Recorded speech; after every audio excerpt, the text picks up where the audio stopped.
Bueno, muy buenas tardes muchachos. Les voy a hacer la presentación del tema difusión en estado sólido. Es el correspondiente a esta semana. Va a ser muy corto, especialmente voy a profundizar en la parte de los ejercicios, las cosas que son de mayor cuidado a la hora de hacer los ejercicios, y pues trataré de que sea lo que más pueda colaborar para que puedan desarrollar su taller fácilmente. Primero de todo, pues hablar que la difusión en estado sólido es un proceso que se da siempre que la materia se transporta a través de la materia. O sea, cuando una sustancia se transporta a través de otra sustancia. Por ejemplo, cuando el vapor de una olla está saliendo al aire, el gas que hay dentro de un cilindro sale al aire, es una forma de difusión. Uno está entrando dentro del otro. Bueno, cuando es un gas a alta presión es muy diferente, ¿no? Digamos que está escapando sin tanta presión, pues se puede hablar de difusión. Esa difusión también se da, por ejemplo, en el caso de líquidos, cuando dejas caer una gota de tinta en agua y empiezas a ver cómo se empieza a difundir. Lógicamente es mucho más rápido en los gases que en los líquidos y que en los sólidos. En un gas, por eso es que, por ejemplo, tú puedes sentir cuál es qué está haciendo de almuerzo su mamá cuando llega a casa, porque eso que estás en la entrada de la puerta, que son 10, 15 metros, y ya puedes saber por qué, porque el gas difunde muy rápidamente sobre el otro gas. En cambio, la gota de tinta que hablaba, pues ya demora mucho más en llegar hasta el fondo, por ejemplo, del vaso. Y de sólido vamos a ver que la cuestión todavía más complicada. Bueno, esto se da normalmente porque los átomos, tanto en gases como en sólidos y en líquidos, siempre están en movimiento, incluso en los sólidos, y se desplazan pues con el transcurrir del tiempo. Lo que pasa es que lo hace mucho más lento en unos que en otros. En el caso de los sólidos tiene gran importancia, especialmente porque la mayoría de reacciones que se dan en estado sólido involucran movimientos atómicos o necesitan ese movimiento atómico. Por ejemplo, la precipitación de una fase a partir de una solución sólida. Ya les he hablado de precipitación en estado sólido cuando hablaba con ejemplos, por ejemplo, que el agua o la sal en el agua, cómo un precipitado se puede dar dentro del estado sólido. Hacía ejemplos así.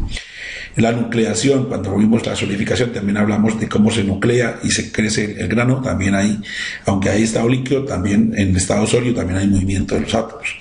Cuando se crecen nuevos granos para recristalizar un metal que ha sido trabajado en frío, un metal que lo hemos obligado, por ejemplo, a pasar a laminar, a adelgazar, pues esa estructura granular que ya conocemos se pierde.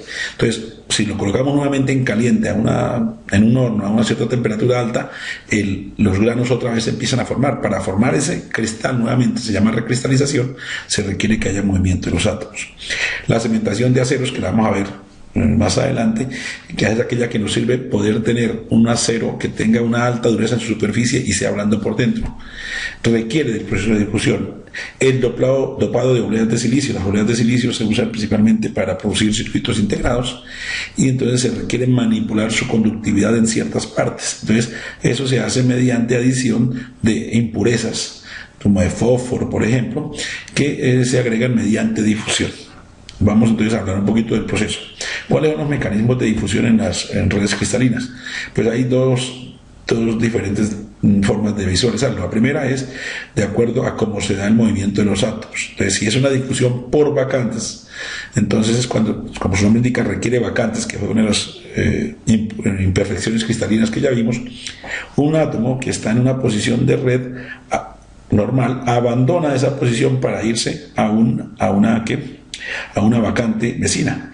Entonces la vacante se va a mover a la derecha, por ejemplo en este caso, y el átomo a la izquierda, y así sucesivamente hasta que empiezan los átomos de un lado, por ejemplo en este caso átomos de los verdes empiezan a pasar a los negros, y los átomos verdes empiezan a moverse hacia la vacante, y al final los átomos negros pueden entrar dentro del material verde, finalizando que podemos entonces, gracias a las vacantes, podemos tener una mezcla de los dos compuestos.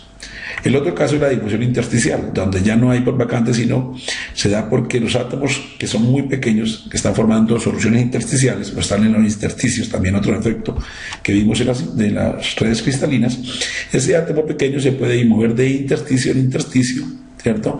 Y entonces hace lo que hay, un movimiento de la materia en estado sólido, ¿vale?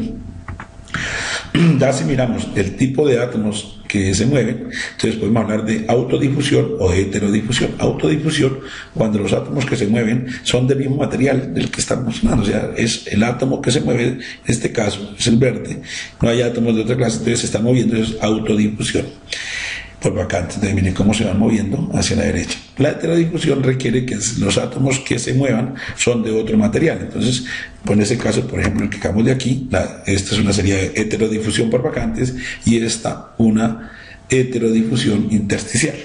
Entre comillas, la autodifusión solo se puede dar por vacantes, mientras que la heterodifusión se puede dar por vacantes o por intersticios. Miremos la energía de activación necesaria para que ocurra el proceso de difusión. Ya hemos hablado que todos los procesos requieren una energía de activación mínima para que ocurra. En el caso del proceso de difusión por vacantes, tenemos aquí este átomo que va a querer pasar para acá. Para que él pase de aquí para acá, se requiere darle una cierta energía para que venza esta oposición que le están dando estos átomos vecinos.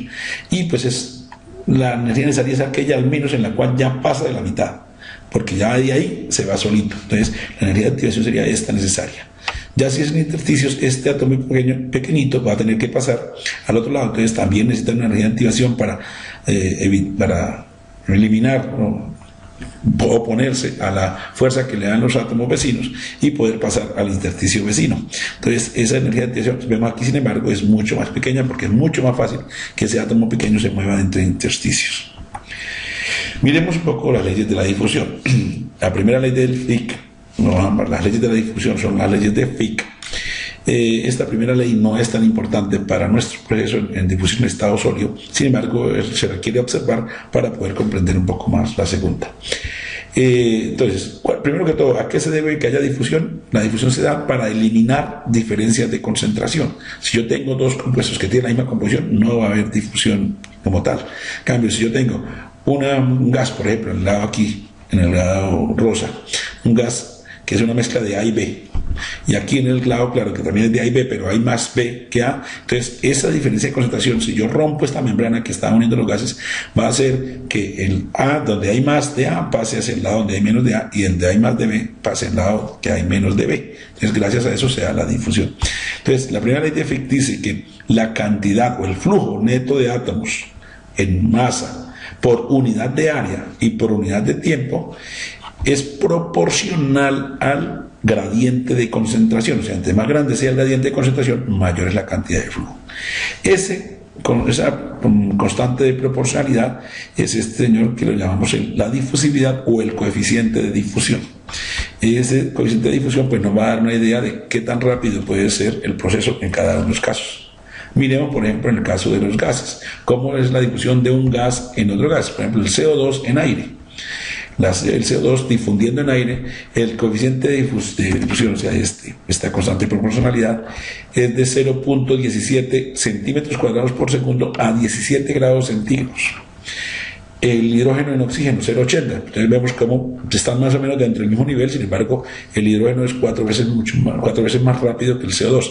Esto porque la molécula de hidrógeno es mucho más pequeña que la de CO2, entonces es más fácil de moverse, entonces va a ser más rápido. Miremos el caso del líquido, iones en líquidos. Vamos a decir, ¿verdad?, que en los líquidos es más lento.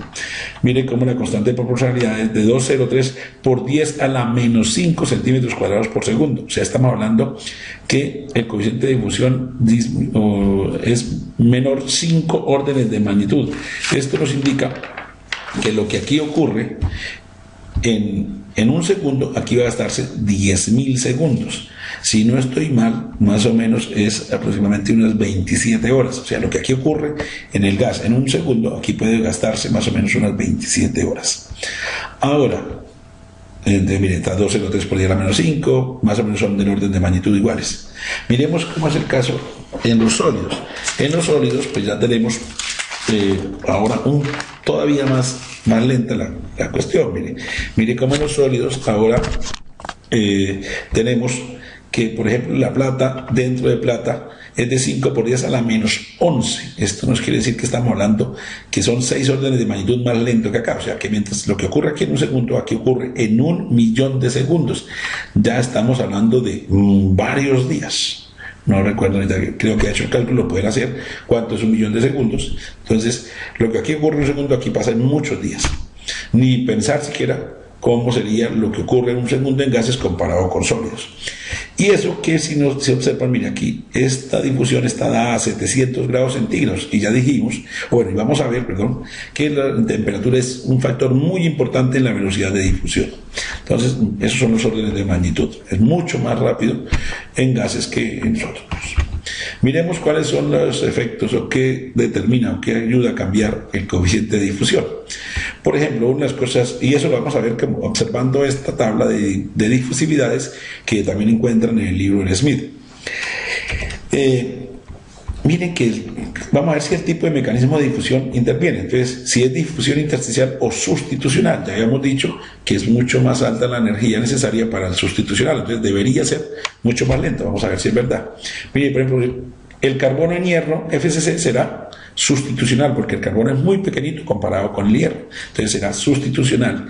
Tenemos de 5 por 10 a la menos 15 metros cuadrados por segundo a 500 grados centígrados, mientras que el hierro en hierro lógicamente será sustitucional, es de 2 por 10 a la menos 23, o sea que es 8 órdenes de magnitud más lento en el sustitucional comparado con el intersticial.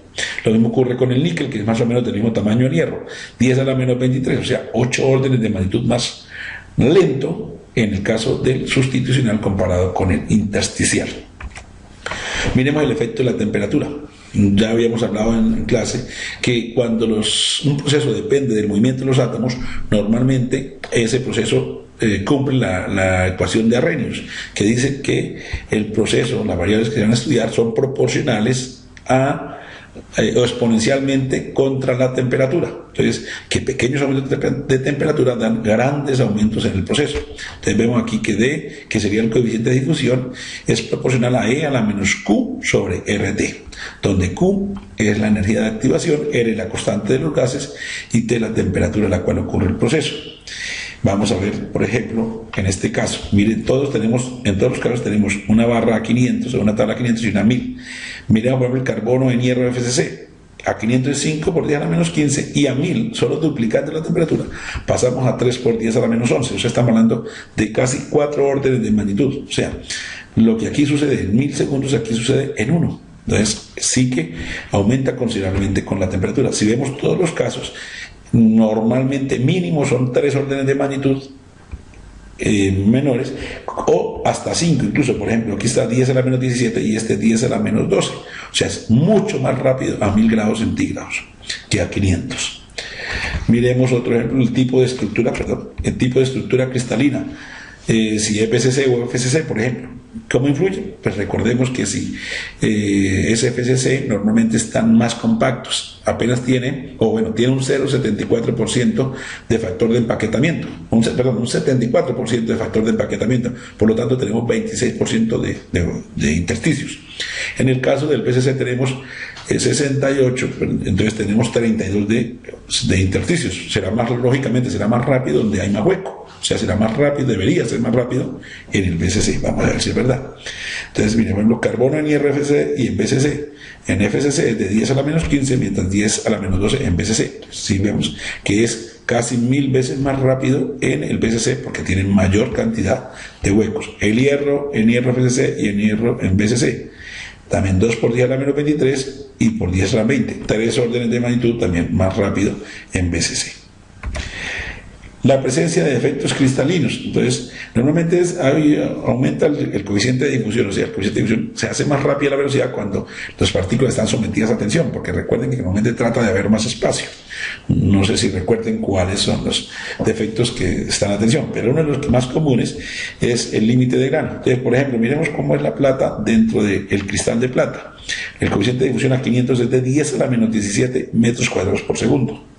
Mientras que la plata, en plata, pero por los límites de grano, no por el cristal, sino por el defecto, es de 10 a la menos 11. ¿Esto qué quiere decir? Que una plata cuando se mueve en el cristal lo hace muy lentamente, pero una vez llegue al límite de grano va a irse más rápido. ¿Por qué? Porque hay más espacio, normalmente va a encontrar caminos más fáciles. Entonces, dentro del cristal, muy lento, pero apenas llega al camino del defecto, pues va a hacerlo mucho más rápido. la concentración de las especies que difunden, o sea, los átomos que se mueven entre más hayan, normalmente a mayor concentración es menor el coeficiente de difusión. Es un poco difícil de explicar, no es tan sencillo, pero pues más o menos, quiere decir, entre más átomos hay, pues más difícil es que se puedan mover. Hagan cuenta más o menos que cuando muchas personas tratan de salir por una puerta o salen muy pocas, pues es más fácil el flujo cuando hay muy pocas personas y aunque hayan muchos átomos que quieren salir, aunque hayan muchas personas que quieren salir por una puerta, pues unos se van a tropezar con otros y no van a permitir que sea fácil el flujo. Eso pues entonces es la primera ley de Fick. ¿Qué pasa con esa primera ley de Fick? Si nos damos cuenta, la variable tiempo no interviene. De pronto, bueno, si dicen, bueno, el flujo es por unidad de área y por unidad de tiempo. Es el flujo que se haga por la unidad de tiempo, pero no cambia ni el flujo, ni el coeficiente de difusión, ni nada cambia con el tiempo. Eso implica que esta ley de Fick aplica para cuando el estado está estable, estacionario. Pero resulta que en los sólidos casi nunca, y menos a nivel industrial, pues se alcanza ese estado estacionario. Recordemos, estamos hablando que las difusiones son de días, de años. Bueno, no hablamos de años todavía, pero cuando hagan los cálculos pueden ser mucho más altos de días. Entonces es muy raro que se alcance a nivel industrial el equilibrio, porque normalmente a nivel industrial trabajamos 8 o 24 horas cuando mucho un proceso. Entonces se tiene que aplicar la segunda ley de Fick, que es la que nos mira cómo interviene el tiempo. En ese caso, tenemos que la derivada de la concentración con respecto al tiempo es igual a la derivada con respecto a X digamos esto, como el flujo, ¿no? Porque recuerden que el flujo es esto con el signo negativo. Esto implicaría que tenemos segundas derivadas y por lo tanto, pues las soluciones implicarían ecuaciones diferenciales. Cuando metemos ecuaciones diferenciales ya sabemos que requerimos tener condiciones iniciales, condiciones de tiempo, condiciones de espacio. Entonces, y que dependiendo de esas condiciones, pues tenemos una u otra solución. Vamos a mirar el ejemplo el caso que más nos conviene a nosotros, que para los casos de difusión en estado sólido, de un gas en un estado sólido, dentro de un sólido, y pues vamos a suponer que tenemos un gas queremos que entre en este sólido, que inicialmente tiene una concentración cualquiera. Vamos a hacerlo más fácil, vamos a hablar de aceros. No sé si ya les he comentado en las clases que una de las formas de definir los aceros es mediante 4 números, donde los 2 primeros indican más o menos su composición química y los 2 últimos el contenido de carbono. Me han escuchado ustedes en el laboratorio hablar de un 10-20 y un 10-45, entonces estoy casi seguro que les he explicado eso. Entonces vamos a suponer, entonces un 10-20 indicaría que tenemos 10 que es acero al carbono y 20 que tiene 0,20% de carbono nominalmente. Eso indicaría, por ejemplo, que si vamos a trabajar con un acero que tiene un 10-20, por decir algo, entonces vamos a hacer que las condiciones iniciales. En el tiempo cero, antes de que yo empiece a dejar tocar el gas, el sólido, que el gas vaya a entrar al sólido, la concentración inicial del sólido siempre será la misma. En este caso sería 0,20% de carbono si lo que vamos a entrar es carbono. Y esa cantidad de gas o las condiciones del gas que yo voy a intentar introducir al sólido, a mí aseguran una concentración en la superficie definida. Esas son las condiciones que estoy colocando para resolver la ecuación anterior. Entre comillas, teniendo este problema, entonces, ¿qué pasa? Cuando ya dejo eso es en el tiempo cero, cuando ya empiezo a dejar que el gas entre, empieza a correr el tiempo, pues parte del gas va a empezar a entrar. Ese gas al entrar va a aumentar la concentración dentro de en la parte cercana a la superficie.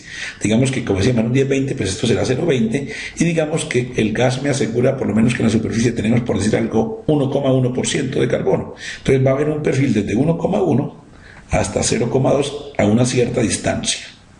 ¿Qué pasa si yo dejo más tiempo? Pues va a seguir aumentando la concentración. Entonces el 1,1 se conserva y el 0 se conserva en un lugar adentro de la superficie, pero internamente va aumentando la concentración. En este caso, por ejemplo, a medida que aumenta el tiempo, la concentración va aumentando hasta cierto momento. Miremos entonces cuál sería la solución a ese problema. Entonces tenemos la segunda ley de Fick. Miren que aquí hay una condición. Acá recuerden que no está igual que a la anterior, ¿no? Entonces tenemos la anterior, ahí está, que decimos, si una primera aproximación es que el coeficiente de difusión es independiente, o sea que no cambia, no varía con X, entonces lo podemos sacar de la derivada. Por lo tanto, entonces nos quedaría la derivada de ese X con respecto a T por D por la segunda derivada de C con respecto a X, que sería esta, ¿cierto? Mira aquí, la segunda derivada. Entonces la solución es, teniendo en cuenta estas condiciones, ¿cuáles son? Que en X igual a 0 tenemos la superficie del sólido, o sea, aquí tenemos X igual a 0. Es eso, donde va a empezar el sólido. Es un sólido semi-infinito. Bueno, no he dicho, es un sólido semi-infinito, quiere decir que de aquí para allá no hay sólido, de aquí para allá es infinito. Infinito en el caso de los sólidos para difusión es unas distancias muy pequeñas, ¿no? Vamos a tener una barra de infinidad de metros. Con una barra de 20 centímetros es más que es infinito. ¿Por qué? Porque ya vimos que, por ejemplo, para que se mueva una pequeña cantidad necesitamos horas, y a nivel industrial no días incluso, y a nivel industrial no damos sino horas para los procesos, entonces será semi-infinito. En el tiempo igual a 0, cuando empieza el proceso, ¿qué tenemos? Que la concentración de toda la barra es igual a la concentración inicial, o sea, el 10-20, 0-20. Desde X igual a 0 hasta el infinito, o sea, todo esto, lo que estaba aquí, en la primera, desde 0 hasta el infinito, vale C sub 0, ¿vale? ¿Qué ahora tenemos? Cuando ya empieza el proceso, o sea, en el tiempo mayor a 0, ya hay difusión, la concentración en la superficie, o sea, en X igual a 0, es C sub S, que es la que dijimos que se va a mantener. Y que la concentración, aunque haya empezado el proceso, será C sub 0 para un X en el infinito. O sea que en algún momento, esa concentración allá adentro va a ser igual a C sub 0. ¿Sí? Aunque aumente en la superficie, por allá adentro en alguna parte va a ser C sub 0. ¿Cuál es la solución a esta ecuación? Sería C sub S menos C sub X sobre C sub S menos C sub 0 igual a la función error de X sobre 2 raíz de dt. ¿Qué quiere decir esto? C sub S es la concentración en la superficie, ya sabemos. C sub X es la concentración a una distancia X, que es la que queremos hallar. C sub 0 es la concentración inicial, ¿cierto? De la 0. La función error es una función que vamos a empezar a aplicar ahora. Es una función que está tabulada. X es la distancia en la cual yo quiero medir la concentración C sub X. 2, raíz de D, que es el coeficiente de difusión, y T, el tiempo, en segundos. Bueno, o depende cómo hayan dado D. Normalmente D se da en segundos, entonces habría que darlo en segundos. La función error es está tabulada, entonces la función error de X es igual aquí a un valor, ¿cierto? Esto, pues vamos aquí, esto es teoría, vamos a hablar ya de la tabla como tal. Cuando hablamos de la función error de X es igual a algo, este X es el argumento de la función error, entonces está aquí. Entonces yo digo, X vale 0,74, entonces pongo aquí 0, el 0,7 sería el primero, y después el segundo decimal lo busco acá. Entonces, donde se cruce el 0,7 con 4, ese será el argumento 0,74. Ese valor donde se cruzan será igual al valor de la función error de 0,74. ¿Sí? Entonces, función error de 0,74 es igual a ¿qué? A 0,7468. Hagan cuenta que el seno de 60 es igual a tanto. ¿Sí? El seno de 60 es igual al valor. Entonces, el 60 lo buscaríamos acá y el valor del seno acá adentro. Entonces, la función error de algo, entonces buscamos el algo aquí y aquí adentro la función error, entre comillas. Esto que está aquí en las dos barras es el argumento, o sea, lo que está dentro del paréntesis de la función error, y lo que está dentro de la tabla es el resultado, lo que está al otro lado de la ecuación. Bueno, más adelante en los ejercicios de pronto entendemos un poco mejor esto. Vamos a ir a algunas aplicaciones, ya habíamos hablado al inicio algo de esto. ¿Cuáles son unas principales aplicaciones del proceso de difusión? El endurecimiento del acero con gas de carburación. Entonces, muchos componentes de acero deben tener una elevada dureza superficial, deben ser muy duros en la superficie. ¿Por qué? Porque hay problemas de desgaste. Mientras que el núcleo debe ser blando, digamos blando más que todo, es resistente, pero que no sea tan duro para evitar que sea tan frágil y al golpearse se rompa. Por ejemplo, un piñón, pues como va a tener rozamiento con el otro piñón, va a tener un alto problema de desgaste. Entonces tiene que ser suficientemente duro en la superficie para que no ocurra el desgaste, pero internamente tiene que no ser tan duro para evitar para que sea dúctil, de tal manera que ante cualquier golpe o algo no se vaya a romper. ¿Cómo logramos esto? Pues simplemente vemos este piñón normalmente para uno hacer esta parte dentada, pues uno arranca desde una parte completamente cilíndrica y hace el dentado mediante retiro de material con una herramienta que tiene que ser más dura, o sea, un buril que vaya cortando para dar esa forma. Entonces, para que eso sea fácil, el material tiene que ser blando originalmente. Entonces, ¿qué hacemos? Partimos de un material que es blando originalmente. Los aceros, entre menos carbono tengan, son más blandos. Y si no han sido tratados térmicamente, pues son bastante blandos. Entonces, ¿qué vamos a hacer eso? Vamos a partir de una pieza con un acero bajo en carbono que sea muy fácil de mecanizar debido a que es muy dúctil. Entonces, un 10-20 es un acero que sea mecanizar muy fácilmente en un torno, en una fresa. Y le damos la forma final. Cuando ya tenga la forma final, entonces ahora sí, ¿qué hacemos? Vamos a hacer un endurecimiento, pero ahora no queremos sino en la superficie. Entonces, ¿qué hacemos? Colocamos ese piñón dentro de un ambiente, en un horno que tiene alto contenido de carbono, y el carbono va a tratar de entrar entonces a la pieza. Lo dejamos durante un tiempo adecuado para que entre en unas pequeñas dimensiones, y de tal manera que internamente siga siendo 10-20, pero en la superficie puede ser, por ejemplo, un 10-95. ¿Sí? Entonces sacamos el material, lo hacemos un temple, lo metemos en agua, y ¿qué pasa? El material que tiene muy alto contenido de carbono se va a endurecer mucho, mientras que internamente, como tiene bajo contenido de carbono, va a permanecer bastante blando. ¿Sí? Entonces así lo logramos. Van a tener que hacer algunos ejercicios del Smith. Vamos en el siguiente video vamos a hablar, a hacerles unos ejemplos que tengo en el taller, bueno, en el taller no, en la guía, y con esos ejemplos espero que puedan resolver los ejercicios. Bueno, muchas gracias.